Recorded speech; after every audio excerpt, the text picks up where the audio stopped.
Əziz izləyicilərimiz, bugünkü mövzumuz labiplastidəki incəliklər.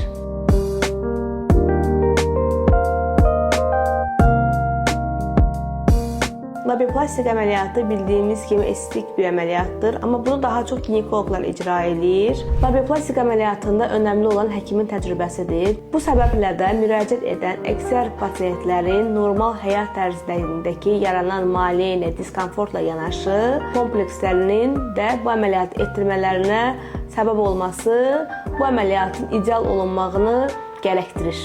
Əməliyyat sırası, əməliyyatın icra olunması zamanı simmetriyanın qorunması çox önəmlidir. Hər iki dodaq eyni qədər kəsilməli, simmetriya qorunmalı və kosmetik tikiş o qədər incə və ideal olmalıdır ki, pasiyentin çapığının izi belə qalmamalıdır. Bütün bunları nəzərə alaraq biz xüsusi sifarişlə gətirirdiyimiz tük kimi nazik saplardan istifadə edirik.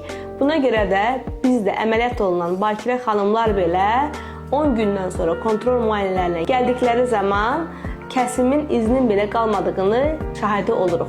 Əziz xanımlar, kompleksiniz varsa qorxmadan, çəkinmədən labiplastik əməliyyatı oluna bilərsiniz.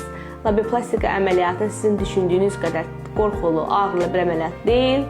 15-20 dəqiqəlik bir əməliyyatdır. 1 saat sonra tam normal həyat tərzinizə davam edirsiniz.